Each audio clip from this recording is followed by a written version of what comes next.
Good evening, everybody. Oh, come on. Good evening, everybody. Much better. Welcome to the 2025 McSilver Awards. I'm here to introduce our Executive Director, Ms. Rose Pierre-Louis.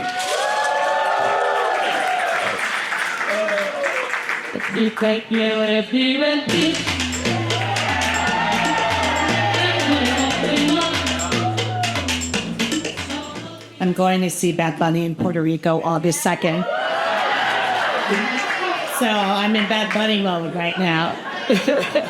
So good evening, everyone, and thank you for joining us at the 2025 McSilver Awards. It's so good to see all of you. It's been more than a year since we've been gathered for this event. And this evening, we are recognizing an amazing group of leaders who've had a profound impact on the lives of New Yorkers. It's an honor for the McSilver Institute to celebrate their achievements and impact. Please join me in welcoming our 2025 Vanguards for Social Justice. Mara Gay of the New York Times editorial board and an MSNBC analyst.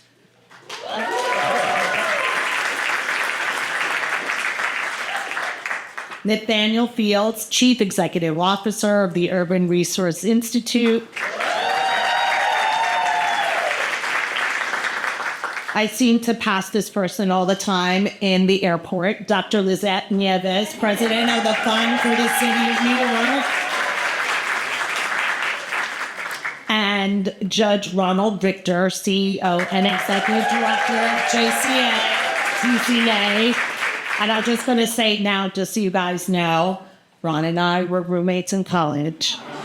So it's particularly exciting to see him get this award today. Also, we are very excited to be presenting a special award recognizing 5 extraordinary legislators as our champions for Black maternal health. Assembly Member Rodneyse Bichotte Hermelyn, State Senator Brouk, State Senator Webb, New York City Council Member Farah, and Assembly Member Michaelle Solages. Please give them a big round of applause for all of our nominees. So before I share some of the great achievements that are happening at McSilver, I would be remiss to not make mention of the current moment we are experiencing. As we all know, these are extraordinarily difficult times for vulnerable New Yorkers who are confronting challenges that are unimaginable. For us at McSilver, knowing that our mission is supported within the university has been vital to ensuring that we can continue to pursue that mission. So know that McSilver will stay the course in terms of our scholarship and our impact. I also have to say I'm the great beneficiary of working with a team that is so dedicated to this work. And finally, I'm eternally grateful to my colleagues on the executive leadership team. You just heard him earlier before. Dr. Andy Cleek, our Deputy Executive Director. Please give him a big round of applause. Our Chief Operating Officer, Amo Kowalik. And our Chief of Staff, Frederica Steins. And just know that our ELT loves managing up with me. They just love it. They love it. They relish it. As both a research and policy institute, I'm truly thrilled to share with you some of McSilver's achievements over the past year. Under the leadership of the aforementioned, I'm not crying, it's my allergies, Deputy Executive Director, Dr. Andy Cleek, our technical assistants, training teams were the recipient of a highly competitive $35 million grant, McSilver's largest ever, awarded by the New York State Office of Mental Health to expand our training and technical assistance platform. So that deserves a big round of applause. $35 million. So something that we're talking about all the time, the impact of artificial intelligence on our lives continues to grow every day. With the support of Connie and Marty Silver, McSilver's AI Hub is focused on the use of AI for good. Our interdisciplinary team is actively bringing to market innovative AI-powered tools for researchers, experts, and policymakers to more effectively tackle pressing public health challenges such as youth suicide and food insecurity. Black maternal health, as I mentioned earlier, and mortality is in a state of crisis, both nationally and here at home in New York. In response to this crisis, McSilver has partnered with NYU Myers College of Nursing, NYU Langone Health Institute for Excellence in Health Equity, city and state elected officials and policymakers and community-based organizations to tackle this issue. This past fall, we convened a legislative breakfast featuring New York State Majority Leader Andrea Stewart-Cousins and New York City Council Speaker Adrienne Adams and our champions for Black maternal health. At the conclusion of the legislative breakfast, we announced the launch of a new research fellowship together with IEHE to focus specifically on maternal and reproductive health, with a special attention to issues within the Black community. I'm very proud to say that recently we announced the selection, I just saw her walk in, Dr. Damali Wilson as our inaugural fellow. So, congratulations on your appointment. Before we begin the program, I want to extend our deep thanks and a warm welcome to all of our sponsors, without whom this night would not be possible. The Fund for the City of New York, JCCA, Dr. Lisette Nieves and Mr. Greg Gunn, the NYU Silver School of Social Work, Noxic Group, LLC, the Center on Race, Inequality in the Law at NYU Law School, Landing Light Strategies, and the Urban Resource Institute. Thank you all for your generosity. And now to our program. I'm very delighted to introduce someone that we all know very well, Dr. Michael Lindsay, who is the Dean of the School of Social Work here at NYU. And as you know, he is recognized nationally and internationally for his research and scholarship in the area of behavioral health and youth suicide. Please welcome my boss, Dean Michael Lindsay.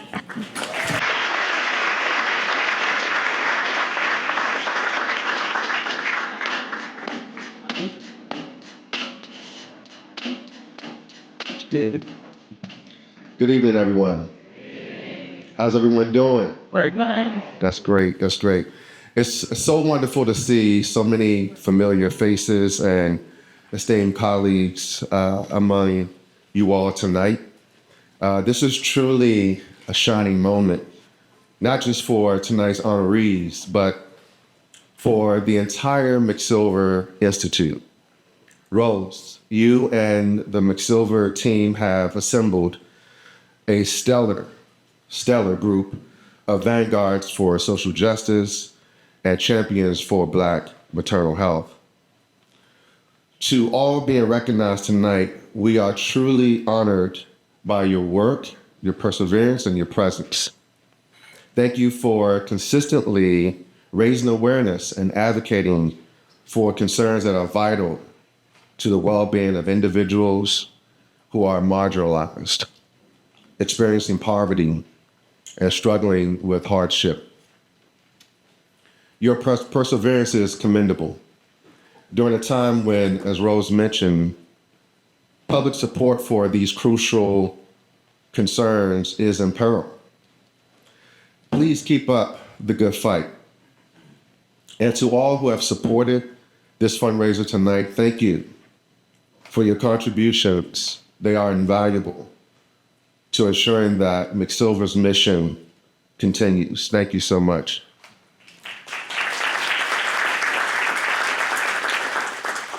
Sorry, Rose. I stand before you as Dean of the Silver School of Social Work, which I cherish deeply. However, I must tell you that the years I spent as the Executive Director of the McSilver Institute were among the most rewarding of my entire career. I am profoundly grateful to the Institute's founder, Dr. Constance McCatherine Silver, and to Rose, to Andy, to Amu, Federica, and the entire McSilver team, with whom I've had the immense pleasure to work with over the years.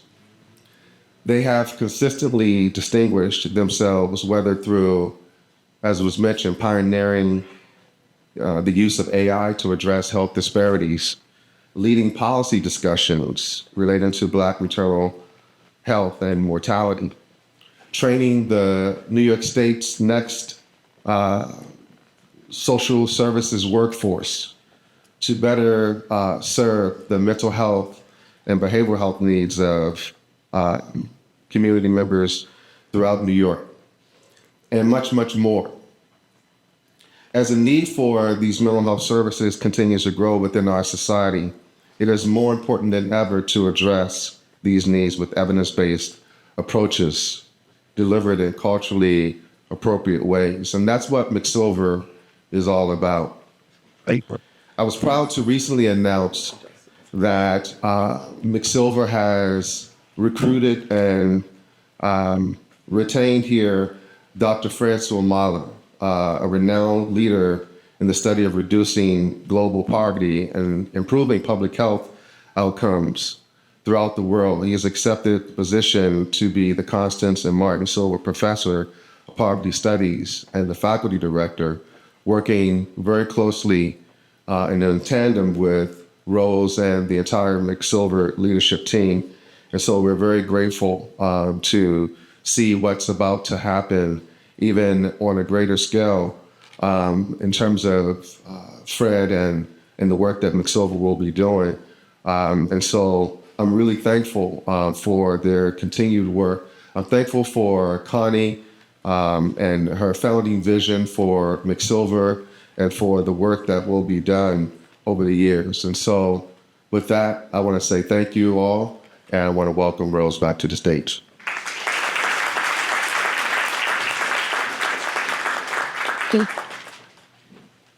Thank you, Dean Lindsay. And now to the awards presentations. So for our first presenter, I'd like to introduce Jeff Ginsburg, who's the president and CEO of Volunteers of America, Greater New York.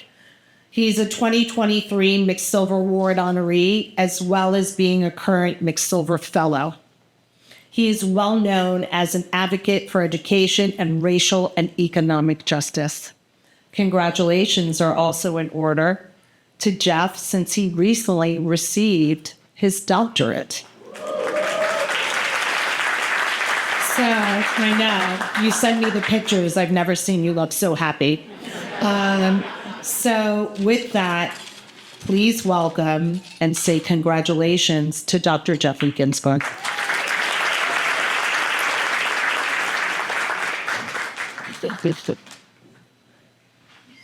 Good evening.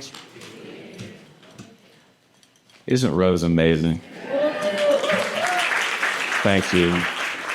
To the Dean, to Dr. Silver, to everybody here, honored to be a part of this. I'm going to get right into the introduction, a very quick 10-second diversion just to say, you'll see me running out shortly after. It's because the only thing that would take me out of here would be one of my children, and my son is performing in front of thousands of people, something he's worked on for a long time, in just an hour or two up north, so I'm going to run out. But I was thinking about him, and he texted, he's 18, everything's text. So he texted me a video.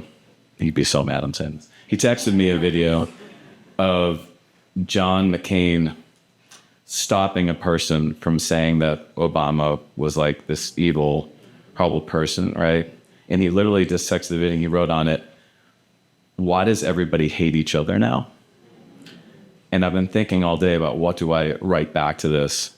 And it connects here because the award winners, and especially Lisette Nieves, who have the honor to present this award to, like, we're trying to keep things the other direction, aren't we?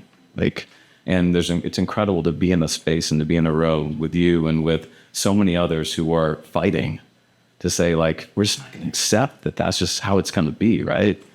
And so I don't have an answer for him, and I don't think I'm supposed to, by the way. Nor am I supposed to have an answer for him. He's got to do that. But I know one answer is to be a part of this group, to be a part of this room. So thank you for inviting me, and it's just an honor to be here. And our first honoree is a nationally recognized leader in academia and the nonprofit sector, whose efforts have helped support the growth of much-needed advocacy organizations, much needed. She is also recognized as an influential thought leader here at NYU across the country. Dr. Lisette Nieves is the president of the Fund for the City of New York. The fund is a vital institution for innovation whose impact is felt far beyond the borders of New York City. The fund also serves as a lifeline for nonprofits, I can attest to that, while developing and supporting programs that enhance the capacity of government. In addition, Dr. Nieves has a significant role at NYU as the Director of Educational Leadership and Policy Studies and is a full clinical professor at NYU Steinhardt. Dr. Nieves has co-led the design and implementation of a new doctoral program. I'm not going to do it, though. I'm all done with that. A new doctoral program in leadership and innovation. Let's take a look at the screen to learn more about our honored award winner tonight, Dr. Nieves.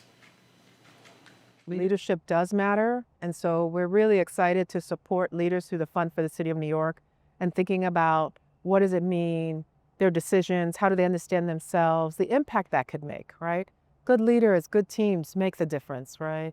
I would also say, too, that's why we also built the degree in educational leadership and innovation, because at the same time, we know globally that people are wrestling with major challenges. And if they could put a scholarly lens to that, what a difference that could make. We know that when leaders get time to step back, link it to a scholarly pursuit, that they will make stronger decisions. And so I feel like I get to do that with my NYU hat, as well as my Fund for the City of New York hat. Yeah. Keep it going. Please welcome 2025 McSilver honoree, Dr. Lisette Nieves. Come on, man. Face to the outfit. I used to throw snowflakes by the outfit. I can't see the back then. You can call. Oh yeah, that's the song right there.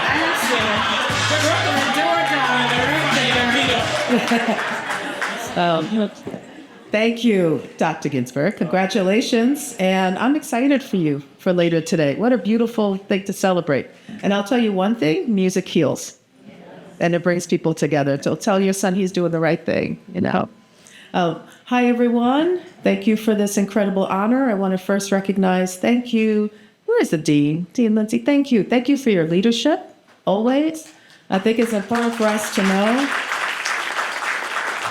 leadership matters. And when we asked you to be part of one of our leadership summits to support the men that we took overseas, you were like, I'm not only going to be there, I'm going to spend the week and support these young people. And you got a chance to always back the work that I do along with Dr. Noel Anderson. So thank you so much. You can count on one hand how many men lead a school of social work, but how many men of color, and how many men of color who also do it with grace, intellect, intentionality, and embracing of so many. So thank you. Rose, in Brooklyn, we'd say you're the yenta. You bring everyone together. There is no question that you know who to link with who to link. And I thank you for that because it's an unbelievable gift. You lead with generosity. That is your leadership style. It is beautiful. And I'm so proud to be in your presence and, of course, honored to accept this. And McSilver is lucky to have you as a leader. So thank you very much.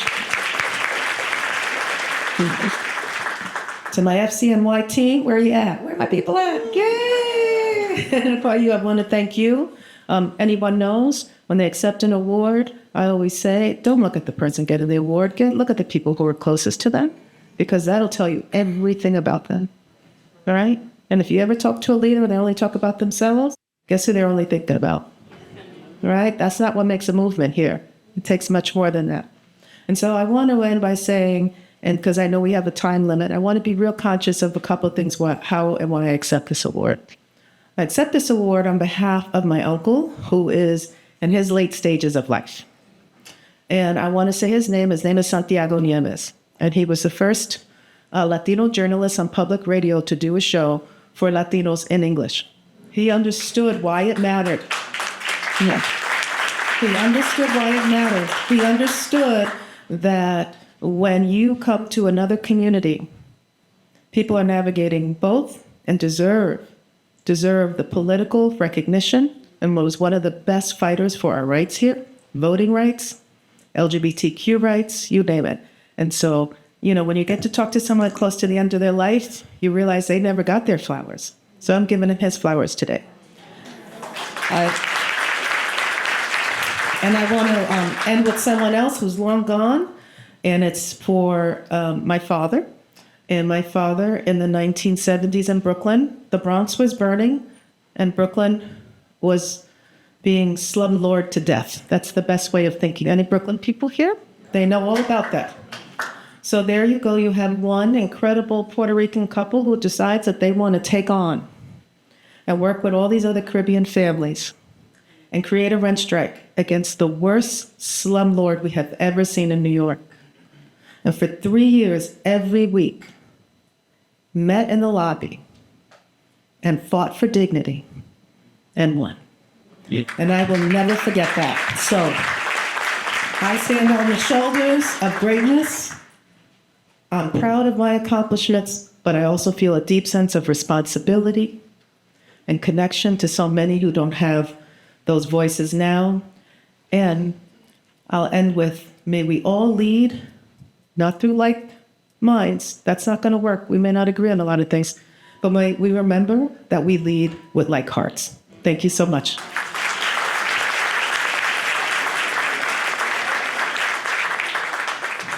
I really want job now. Says, you don't learn this. I ultimately. Be on my knees, I got the highest shit you go. The feeling down, it's no. I get you a letter. I shatter like the phony spend up. My holy strict told me don't finish your quick bitch. That's what I'm gonna do. Take you back to the room with the backs and stand for the shoes in the neck west. Let me tell you knows what I do to protect this. She ain't tonight just like two people, right? Yeah. All right. Our next presenter is a longtime member of the McSilver team with decades of experience helping youth and families as a clinical psychologist. Dr. James Rodriguez is the Senior Director of Clinical Initiatives at the Institute and also an adjunct faculty member at the Silver School of Social Work. Please welcome Dr. James Rodriguez.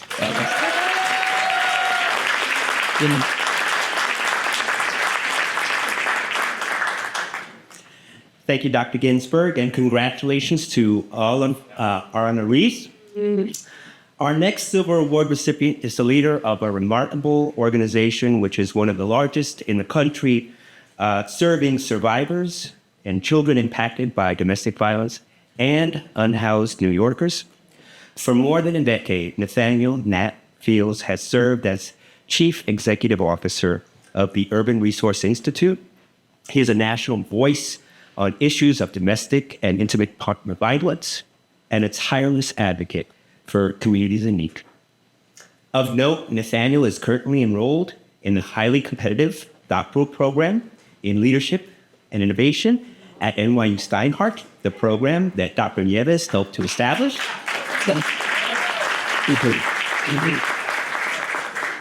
In our next video, Nat explains what drives not only his passion for this work, but how important it is to keep a positive perspective at the center of it all.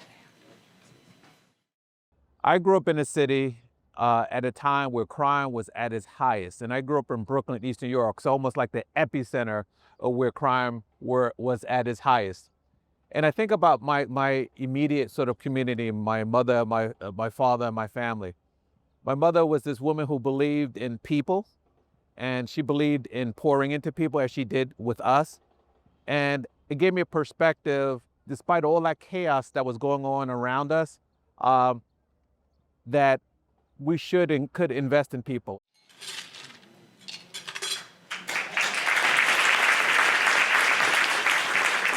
Please welcome 2025 McSilver honoree, Nathaniel Fields.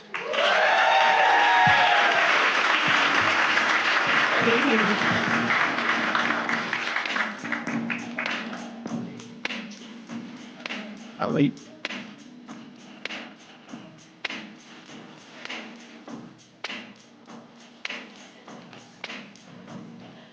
That's not All right, how are you all doing now? Many of you know Rose, and she's meticulous when it comes to planning. I want to say you forgot to tell us something. I wasn't aware that we were going to have the music that you selected tonight to bring us out, keeping it a little real, so much appreciated. Good evening, and thank you, Jim. You know, Jim and I met a long time ago, and where are you, Jim? Okay. Seriously, from the moment I met you, I think I told you, I understood that you were knowledgeable and you had the right balance of compassion and just a wonderful person. You were presenting with a client and was so generous in that presentation to hear her story be lifted and you adding what you added to that. So thank you. And as many of you know, we've been so fortunate to work with McSilver on our journey to become a more trauma-informed organization. So we have a long-standing relationship. So I am deeply honored and profoundly moved to receive the Vanguards for Social Justice Award from the McSilver Institute. You heard Dr. Nieves talk about this. This award isn't just mine. I accept it on behalf of our incredible staff. I'm reminded of our staff members during COVID, during difficult times that continue to show up. Our incredible staff, our board, our government and community partners. We work with many of you in the room. And most importantly, survivors of domestic and gender-based violence and those experiencing housing insecurity. I want to also say a special thanks to my family. We talked about that out there. You don't do this work alone. Without the support of your family, it could not be done. So thank you to my wife and to my daughter who are here today. To be recognized by an institution that does not flinch in the face of injustice, but beats it head on with research, truth-telling, and real-world solutions is not just humbling, it's truly affirming. McSilver has constantly stood in the gap for those our systems overlook. So to our good Dr. Constance McCatherine Silver, to Dr. Michael Lindsay, to the incredible Rose Pierre-Louise, and of course the McSilver team, really thank you. We really thank you at URI for your partnership, your persistence, and for making sure equity is not just an ideal, but an imperative. Now, this is a group of honorees. I would be remiss if I didn't also thank and congratulate my fellow honorees. What a powerful group of change makers. Each of you brings something urgent, bold, and necessary to the fight for justice. It's an honor to stand alongside you tonight, and we have a shared purpose in our work. And again, we have worked with many of you doing incredible things in our space. Now, a little bit about Urban Resource Institute. And you're going to probably hear this as a theme. I don't want to get ahead of the other speakers, but in these times, I think it's going to be so important to be in rooms like this. I walked into this room and I talked to a few offline. I feel so encouraged in these rooms. Some of the smartest, dedicated, can-do people, moving research to evidence, to grit, and getting things done. At URI, we're working to end domestic and gender-based violence and, of course, homelessness. And that's a tall order. Some of you have been in the space and you know it's a tall order. The scale of the problem is staggering. In New York City alone, our police department answers about 250,000 domestic incident reports each day. Our New York City hotline answers about 100,000 calls each night. And tragically, by the time this night ends, about 3 women would have been murdered due to intimate partner violence. You're going to hear this theme again. The crisis disproportionately impacts Black women in New York City. In 2023, when major crime came down, intimate partner violence increased by 29%. Black women are 2 times more likely to be a victim of intimate partner violence than other racial and ethnic groups. This is a stark reality we cannot ignore. At URI, we have nearly 1,000 staff members and consultants who work with about 40,000 people each year. You heard Jim talk about our ability to be this large organization. You know what we realize? There's no way we can do this work alone. By putting a client at the center, as we map this ecosystem of support, we've formed significant partnerships, and our collective impact, it's been about our collective impact that has led to tremendous results. And sometimes in spaces we haven't even really fully thought about. You know, there are a lot of risk factors when we work with survivors, and about 50% of them, when we sort of did the research and talk, said they wouldn't leave an abusive relationship if they couldn't bring their pets with them. And you heard the stats in terms of every risk factor needs to be sort of examined. So what do?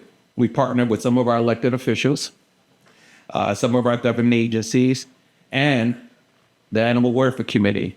And in 2018, we were successful in passing national legislation in terms of the 2018 Pets and Women's Safety Act, the PAWS Act. Yeah, that's big stuff. We have great partnerships right around New York City. We're so fortunate to partner with other organizations like the Asian Americans for Equality. We're working with them to build a award-winning building for people who are experiencing housing insecurity right in Flushing, New York. With all of that work and all the work that we're doing, we're standing at a crossroads. Like many of you, we face potential funding cuts unless we agree to exclude certain communities, certain vulnerable communities, undocumented immigrants, those who are in the LGBTQ environment from our work. Now, most of my team, some are here today, they don't want us to forgo our principles and move down this road of anticipatory obedience, right? So if we decide to stay this course, we cannot do it alone. We will need all of you. We need all of you to stand with us and fight to preserve social justice for our most vulnerable communities. As history has taught us, we are so much stronger together. So when we come, and we will come to you, I hope we can count on you to stand with us. Can we count on you to stand with us? Can we? Can we count on you to stand with us? All right. Thank you so much, and thank you so much for tonight.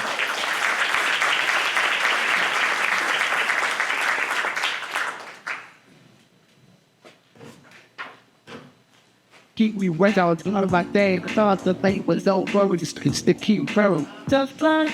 My goodness, from one incredible leader to another. Jennifer Jones Austin is no stranger to the McSilver family. An honoree in 2023, Jennifer has been a stalwart friend of the Institute for many years, and many years before that. Jennifer Jones Austin is the force of nature and CEO of the Federation of Protestant Welfare Agencies, known as FPWA. Her dynamic presence and commitment to service has made her a leading voice for social justice in New York City and beyond. Please welcome Jennifer Jones Austin.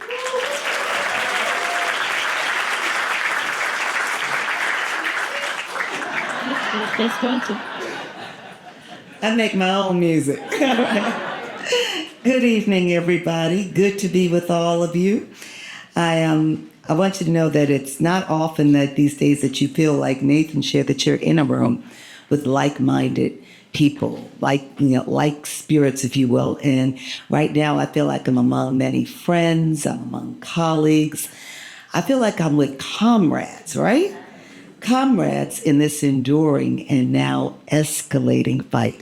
So I'm going to just take this moment and hold it, and I'm going to take it with me for the rest of the week, perhaps even for the month and the remainder of the year, because we need moments like these.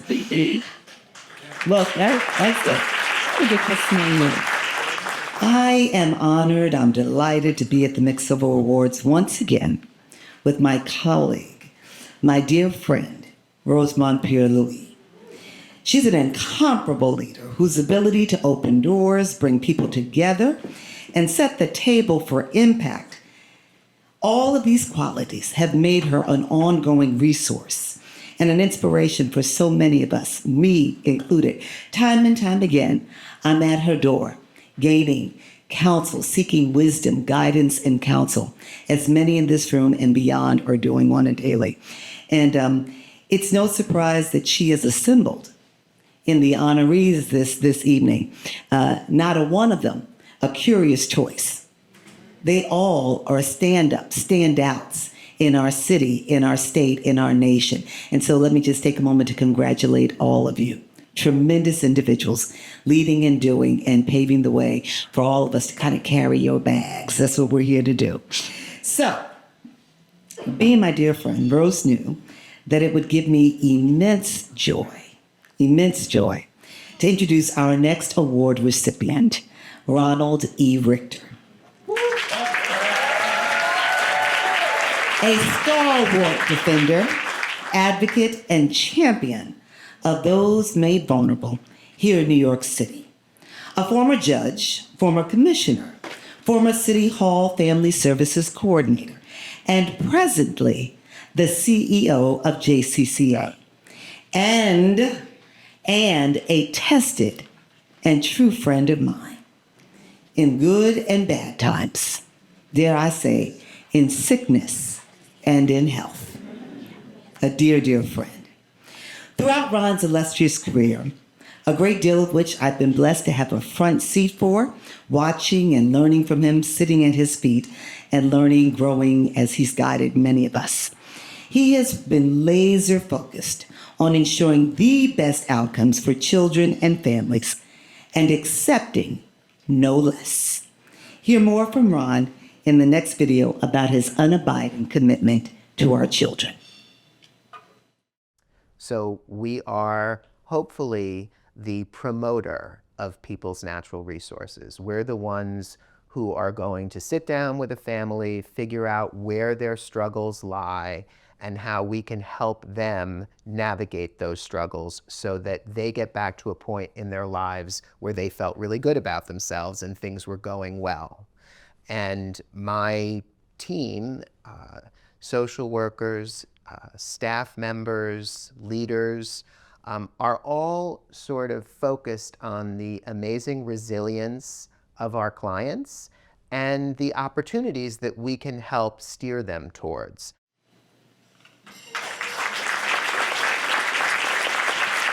One of the testaments of a great leader is when not only do his colleagues come out, but his longtime dear friends who've been in the struggle with him. I'm looking at two of them in this particular moment, Deputy Mayor Ann Williams-Eisen and the Commissioner of ACS, Jess Danhouse. So, I now want to bring to the stage the Honorable Ronald E. Richter.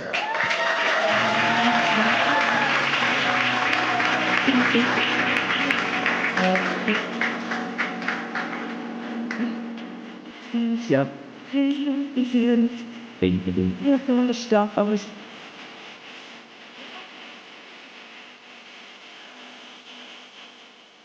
That was very calming music. I appreciate that. Jennifer, thank you so much for those generous remarks. Given the important impact that you've had on bending the arc of the moral universe toward justice, I am truly honored to receive this recognition from you. I really am. I feel similarly about Rose Pierre-Louis and Dr. Michael Lindsay in terms of the arc of justice. I've known Rose since 1983, when we were suite mates, roommates at Tufts University. That is now, Rose is intense, dynamic, brilliant, a champion, a paragon of justice for all. Through her, I met Dean Lindsay, a game changer for addressing a better way forward through sound research. Having learned about his work to address the disproportionate number of Black boys who experience suicidality, I knew I had to work with him and reeled him in to train New York State's judges with me at the Judicial Institute. Such important data for judges to understand. It is humbling to be in the company of other honorees today, all of you. You are such an auspicious, impressive, extraordinary group. McSilver's mission is to disrupt generational poverty through research, policy, and action. What could be more important to the health of our society, particularly right now? Science and evidence must drive change. Receiving an honor from an organization that stands for this critical value means so much to me, especially today. I wouldn't be in a position to support young people and families without the people who support me. That includes the amazing staff at JCCA.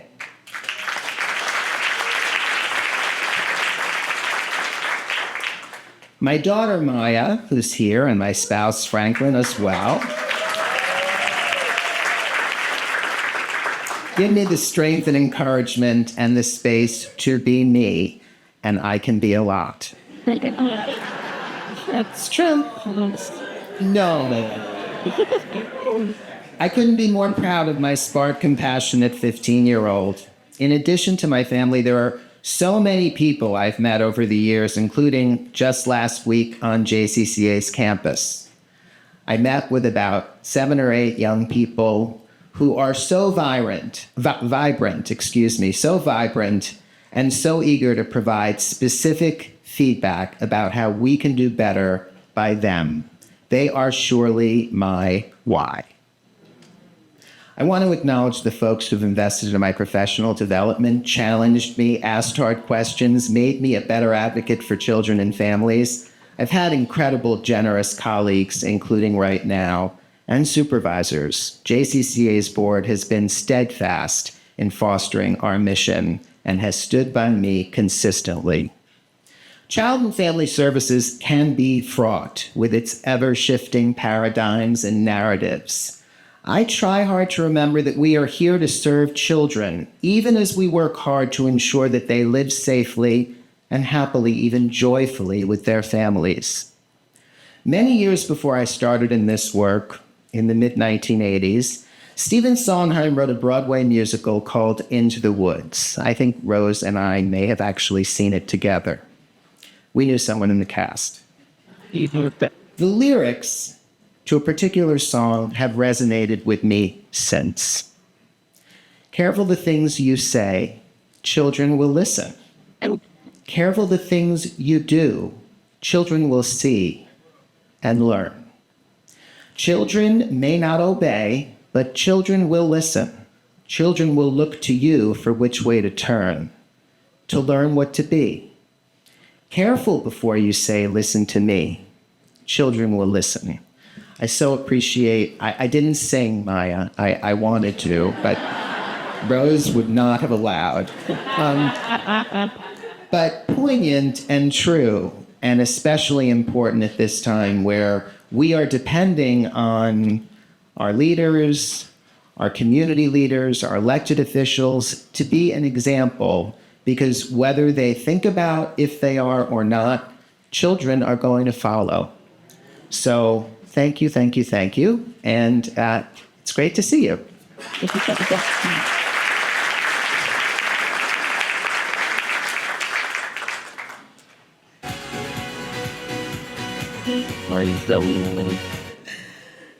All right. Our next speaker is a 2018 McSilver honoree.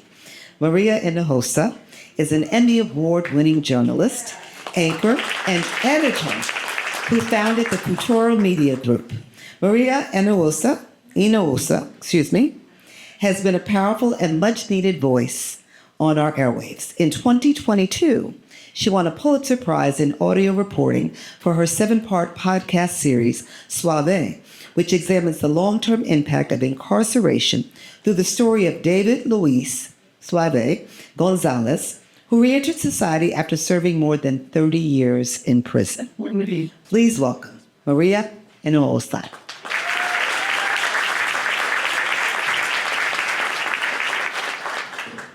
Thank you.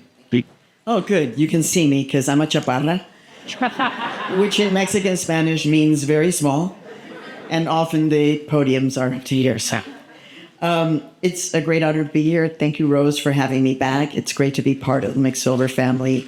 To Dean and to Dr. Silver, thank you so much for all that you do. And it's great to be here to present the next award. I'm going to read what was written, but then, I'm going to go off for a second. So Mara Gay is one of the most respected journalists in this country. In the moment we're experiencing, Mara Gay, who is a member of the New York Times editorial board, has not hesitated to tell it like it is. It's clear to all of us who read her work and watch her on MSNBC that she boldly brings clarity to complex debates. She has a singular voice that speaks to a set of experiences that are rarely centered by prestigious publications, which is also why I formed Futuro Media. Same vibe. What's also evident in Mara's columns is her deep love for New York, because she's a New Yorker, a Brooklynite, right? Through and through. Harlem loves Brooklyn today. I'm a Harlemite. But here's the thing. When I was preparing to be here, I was like, look, the thing about Mara is that she's a journalist. She's worked at the Wall Street Journal. She's worked at the Daily News. She worked at the City. She's worked at the Atlantic, and she's now, of course, at the New York Times. But then I was checking out. I went back to look at some of her and read again some of her pieces. So I wanted to quote, in case some of you may have forgotten. Her most recent the title is "The People Who Want Institutions to Stand Up to Trump." Pretty clear. And she just spoke to fellows from Skatem Narps who are very upset about what's happening with their law firm. Previous to that, last year, she wrote a deeply personal piece about women and the issue of abortion. The title of that, "The Deeply Personal Price Women Must Pay for Abortion Bans," because it is, in fact, a deeply personal issue. And then on October 13th, 2024, she wrote this one which had an interesting headline. "New York can do better than Andrew Cuomo." I'm just saying. That's what she said. In the next video, Mara's going to explain why we must challenge the powerful at every level. Whose voices, which communities, which New Yorkers are not getting the kind of advocacy that they deserve? And so I've tried to focus my attention and our attention on that as much as possible, because everybody else, all the powerful folks, they're going to get their needs met. And, I think what makes New York really special is the pluralism, all the different people coming from all over the country and the world that can live and thrive here and find opportunity here. And it doesn't work if that isn't true.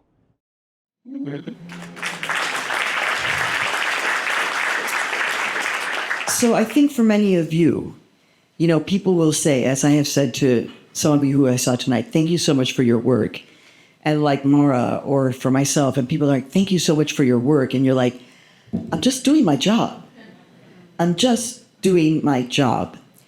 But some, like Mara, do it with heart and with excellence. So Mara, please come to the stage because you are our next 2025 McSilver honoree.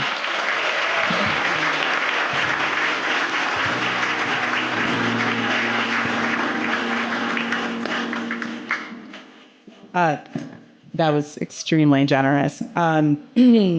First of all, I just want to thank the McSilver Institute, of course. Thank you, Rose. Thank you, Dean Lindsay, Dr. Silver, and just congratulations to all the other honorees. The truth is that I'm actually far more comfortable asking questions of powerful people than speaking to groups of them. So I hope you'll forgive me. I also just want to say how gracious it is to receive this award, which I'm really humbled about, given the fact that I've written tough articles about many of the people in this room. I can't promise that I'm going to stop doing that. You're laughing, but I'm serious. It is my job to be independent and to tell the truth without fear or favor.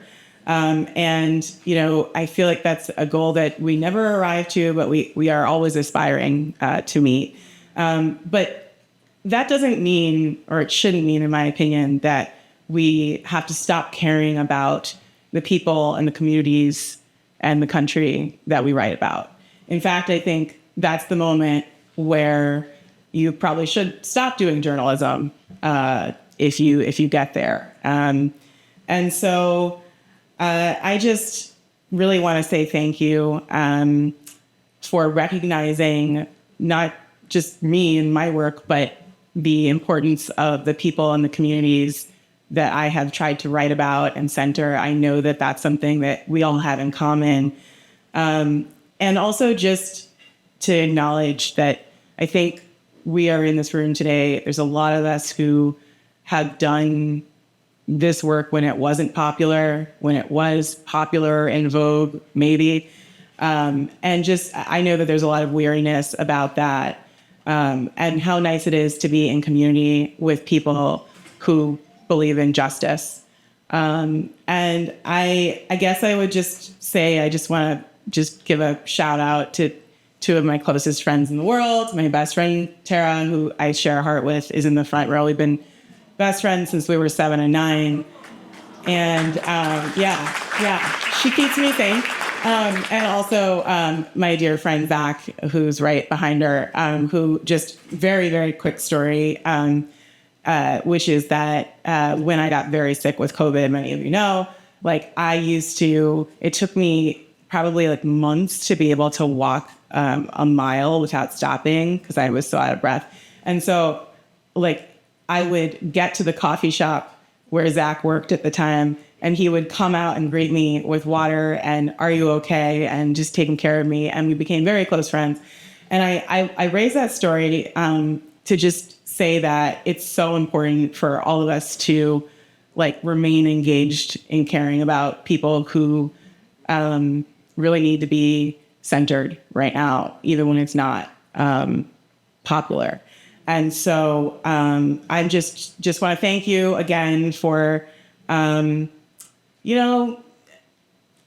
me a shout out as someone who's in the room saying things that are often unpopular.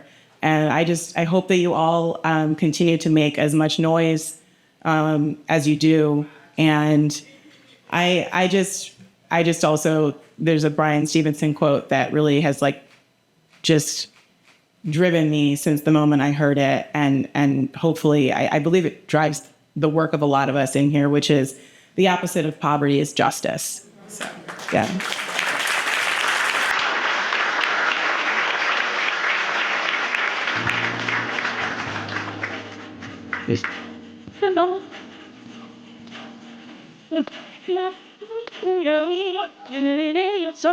That's great. So yeah, y'all be prepared because Mara's coming at you. Just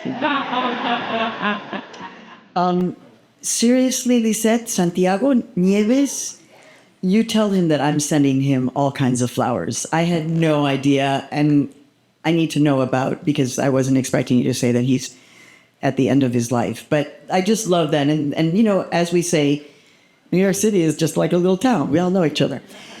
You can see it's Rose's turn because she's already coming up to the stage. And Rose is going to present the McSilver Champions for Black Maternal Health, which I'm so honored that you are doing that work, all of you. Rose, come up here because I have to give you a hug. Also, we got your piece when you got them over. Nice to come. Oh, yeah, stop. All right. First, I love this woman, but I gotta say that NYU McSilver, we are an academic institution and we do not endorse candidates. So just want to make sure. Because candidates, we do not endorse candidates. Okay. Getting back to being serious. I hope you guys, for the honorees, you liked your music. We spent a lot of time thinking about that. And even though we are a research and policy institute, NYU has a lot of swag. So hope you enjoy it. And we have a playlist on the back of your program. And we spent a lot of time with that too. So this summer, this weekend, when you need to decompress from all the things, think of McSilver.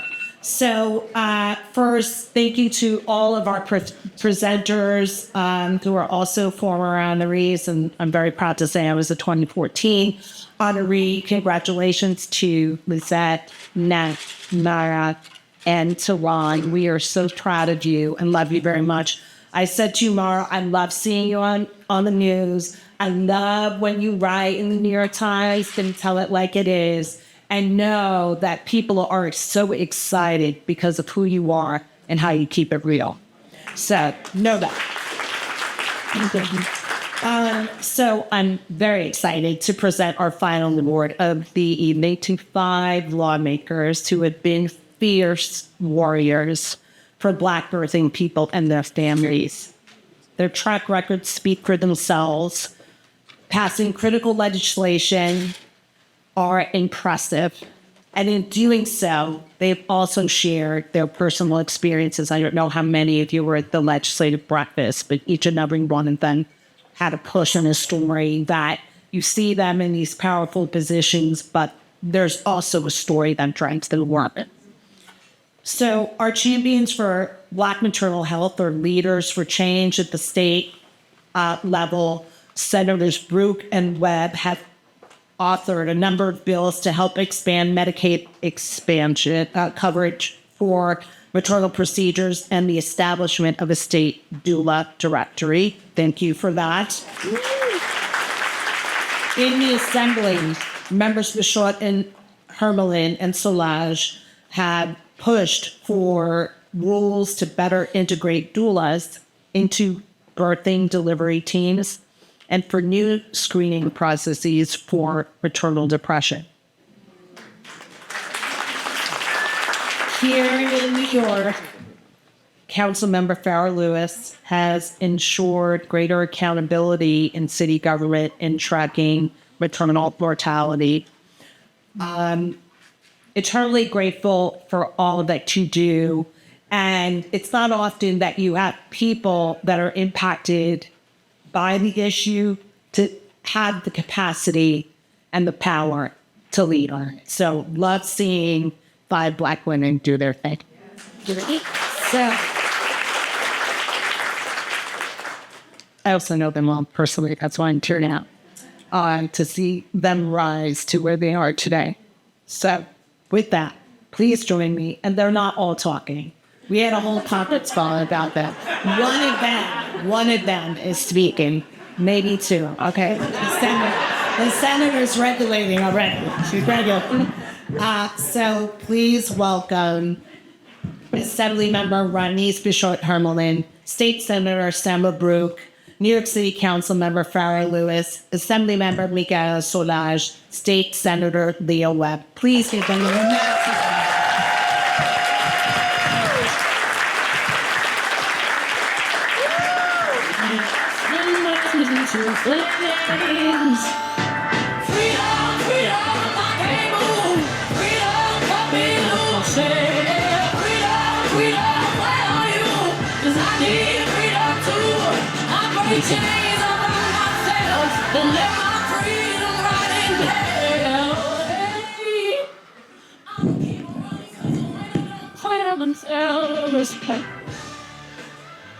Greetings, brothers and sisters in the struggle. Let me start off by saying, let's look around this room at all the excellent New Yorkers here fighting for justice. So I thank each and every one of you. I first want to give kudos and thanks to Rose and her team for not just being smart, but politely telling 3 out of 5 elected officials that they cannot speak today. It's a tough task, right? I'm just, on behalf of my sisters in government, we are deeply honored and humbled to accept the 2025 McSilver Vanguard Award for Social Justice. And we want to thank NYU as well as the McSilver Institute for this incredible recognition. Standing here are so many champions for equality and justice, and it's just a privilege and a reminder that our work is powerful, but it's collective because we do it together. And we have to dedicate this award to all of the mothers who had to fight to be heard. Whether it's delivery room or postpartum, we stand for them. We fight for them. This award belongs to every Black woman who has a shared story that wants better for her sister and refused to be ignored. It belongs to the advocates, the doulas, the nurses, the midwives, and the frontline workers who stood with us, who stand with us and are beside us, and never back down for health care for all. Thank you. And so, as legislators who not only have the privilege and honor to lead a body of passionate legislators at the local and state level, we also have lived experience. And that is what drives us in our commitment to ensuring equity for all women across our great state here in New York. The crisis in Black maternal health, with Black women facing 3 to 4 times higher risk of death from childbirth, and more than 70% of those deaths being preventable, is something that not only demands, but requires our urgent attention. We have heard the statistics, but what moves us to act are the stories. Women like Shimoni Gibson and Amber Rose Isaac, whose lives were cut short in preventable tragedies. These are not isolated incidents. These are symptoms of a system steeped deeply in inequity and racial bias. And so our response as policymakers is through legislation, through equitable legislation. And we've been doing the work.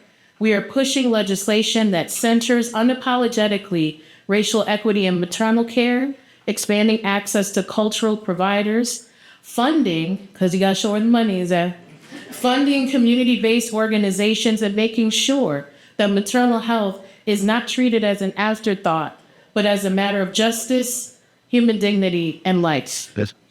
And so a number of the laws that we have passed, as Rose has lifted up, include things like expanding access to doulas and midwives, requiring hospitals to report maternal health outcomes by race and gender, funding grassroots organizations that serve Black and brown mothers, and holding institutions accountable for the care they provide. We know that legislation alone is not enough. You also have to implement through practice.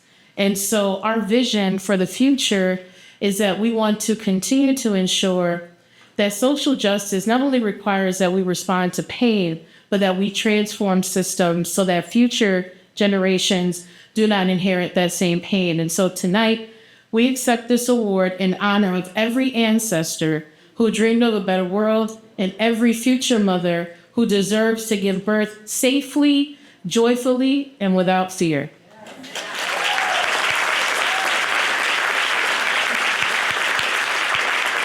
And so, as we conclude our remarks, we want to thank the McSilver Institute and all of the team and all of the honorees for believing in this mission, not just tonight, but every day you show up, you do the work.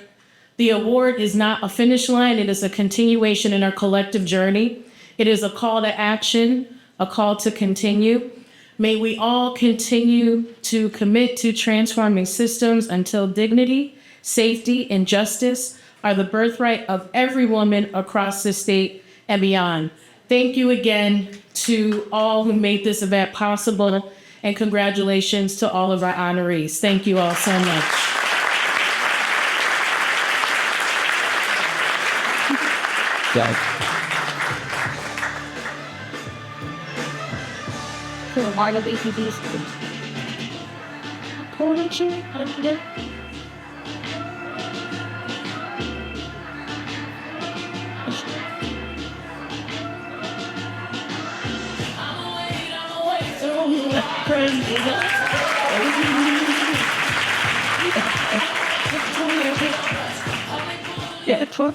So, if you go on the McSilver website, we were grateful that the senators, assembly members, and council member did videos that were so amazing just to hear their own stories and to know that at the city and state level that we have women in leadership fighting for us.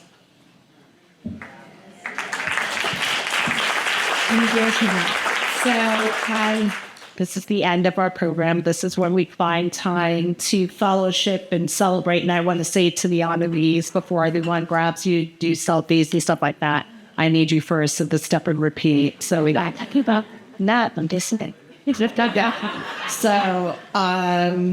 So again, congratulations to all the honorees. Welcome to the McSilver family. As I tell our McSilver fellows, you can never get rid of us. And we hope to see you in 2027 to introduce the next class of honorees, because we like to keep it in the family.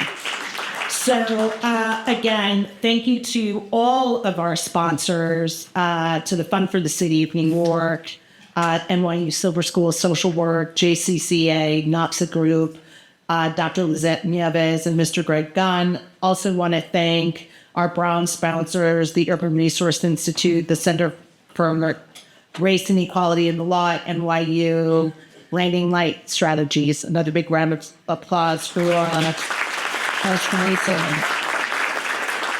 So we are joined. One of the things that we have been able to do, both at McSilver, at the Silver School as well, is to really infuse policy as part of our research. And Dean Lindsay and I had a running joke that I used to say, it's great that your paper's in JAMA, but how are we going to impact? I mean, it's great. If it was in JAMA, it's great. But how are we going to ensure that we scale this so that it impacts the lives of people? So all of you in this room who are handpicked, I think it's very easy to do very big events. You all are handpicked to be in this room, to be in this intimate space so that we can fellowship and talk and connect and ensure the work continues. And a big part of that are our friends in partners in government. So I don't think that you are. So Natifa Ford, who's the Executive Director of NYC Her Future, Dr. Wendy Wilcox, who's the Chief Women's Health Service Officer at NYC Health and Hospitals, Dr. Leslie Hayes, Deputy Commissioner of the New York City Department of Mental Health and Hygiene's Division of Family and Child Health, Sadea Sherman, New York City Chief Equity Officer and Commissioner, Commissioner Jeff Danhauser, who is the Commissioner of ACS. Thank you for all that you do. And she was mentioned earlier, but I'm so glad you're here. Can I say former Deputy Mayor? Former Deputy Mayor Hermelyn Zeisen. Thank you so all you've done for New York City and for championing those communities. Of course, former Deputy Mayor. And of course, I want to thank from NYU, Ellen Shaw, who is a senior presidential fellow. And there's so many people in this room, my Link sisters, Haitian Roundtable family, Harlem's always in the building. And my friends at NYU, I see David Campbell. We did the self-study together. That's how we became friends. Sherry Femsali, thank you so much working with us to provide trauma-informed support to schools in Queens, Southeast Queens, with the support of Council Member Natasha Williams. And with that, I want to thank the staff. This is a labor of love. We don't have a team that does our events. We are the team, right? I'm part of the event planning team. And when we made the call to our researchers, leaders in the tax, our AI teams, and said, we need help, they raised their hands. So thank you very much to the team at McSilver. They should be wearing these pins. If you see them, say hi. To Amu Frederica and Andy Cleek, Dr. Andy Cleek, thank you so much for all that you do and for your leadership. I want to thank our comms lead. So for Colby Hamilton, who I know all the honorees have talked to, our Chief Communications Officer, and to Miles Barton, who is our Assistant Director for comms. Please give them a big round of applause. This is to put on for an institute like ours. And of course, to everyone in this room, thank you so much for your support, for cheering McSilver on, to coming to our events, to pushing us, checking in on us when everything that you see that is happening in academia. Know that we have leaders at NYU that are saying, keep going. So thank you to all of you. Time for the section. Look forward to seeing you at our 2027 McSilver Awards. Thank you so much. Honorees, if you go to the second peak.